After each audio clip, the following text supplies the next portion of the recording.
نحمده ونصلي على رسوله الكريم أما بعد أعوذ بالله من الشيطان الرجيم بفضل بسم الله الرحمن الرحيم இறைவனை போற்றி ஏற்புகளை வாழ்த்தியவராக இந்த சுவரை ஆரம்பம் செய்வதற்கு முன்னால் இஸ்லாமின் காணிக்கான சலாத்தை தெரிவித்துக் கொள்கிறேன்.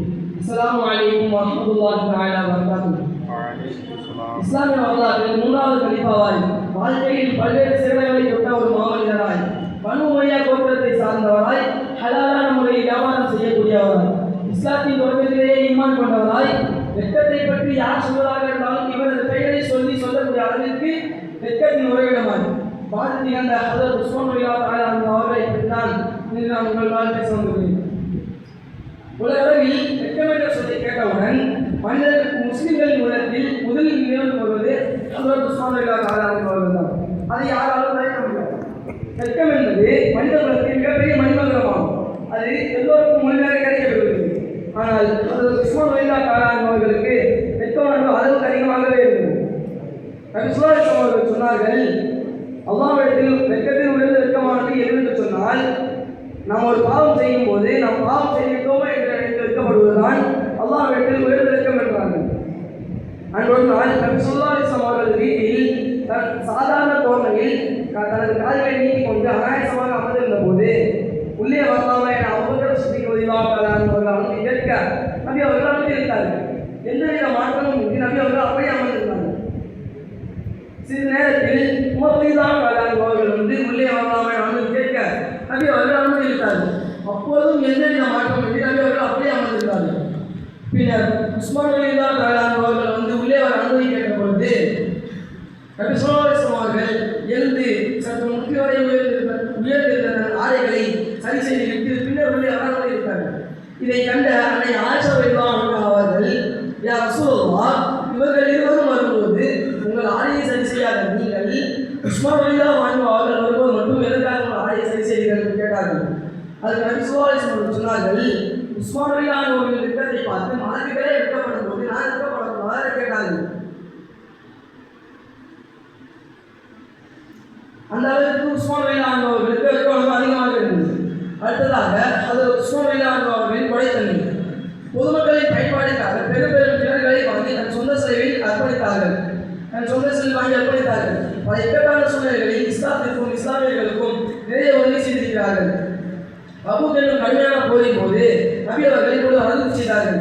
என்ன அறிவிப்பு என்று சொன்னால், இந்த போரிற்காக யார் பண உதவி செய்கிறார்களோ அவர்களுக்கு நிச்சயம் சொர்க்கம் கிடைக்கும் என்று அறிவிப்பு செய்தார்கள். இதை கேட்ட உடனே உஸ்மான் ரலியல்லாஹு தஆலா அவர்கள் உதவி செய்ய முன் வந்தார்கள். அந்த போருக்கு எவ்வளவு உதவி செய்தார்கள் என்று தெரியுமா? உஸ்மான் ரலியல்லாஹு அவர்கள் 940 ஒட்டகங்கள் கொடுத்தார்கள். 1000 பூர்த்தி செய்திருந்தார்களோ என்னவோ தெரியவில்லை.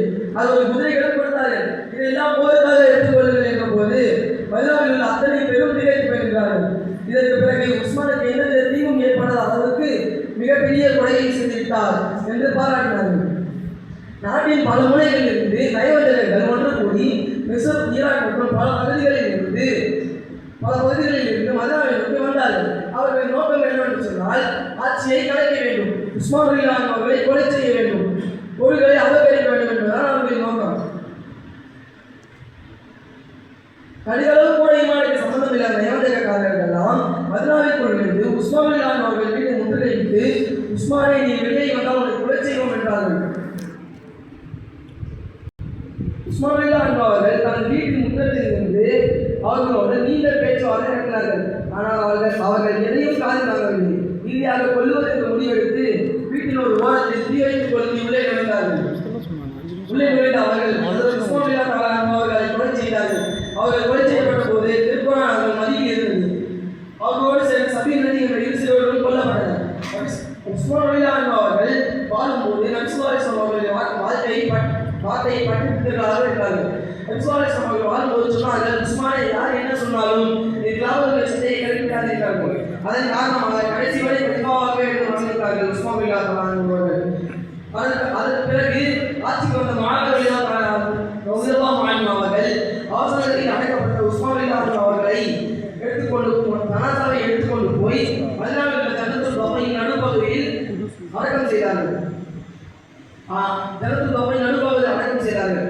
இன்னும் நாம் போனால் ஜன்னத்துல் பகீயின் நடுப்பகுதியில் ஒரு மிகப்பெரிய இடப்பட்டோடு கபர் இருக்கும். 14 அவருடைய வெட்க உணர்வில் குர்ஆனோடு பற்றுக்கொண்டதில் அவர்களோடு பற்றுக்கொண்டதில் சஹாபாக்களோடு இப்படி எல்லாவற்றிலும் முன்மாதிரியாக இருந்தார்கள். அது கொஞ்சத்தையும் அல்லாஹ் தஆலா இந்த உலகத்துக்கு நசீபாக்குவானாக. வாஹிர் தஅவானா அல்ஹம்துலில்லாஹி ரப்பில் ஆலமீன். அஸ்ஸலாமு அலைக்கும் வரஹ்மத்துல்லாஹி வபரகாத்துஹு.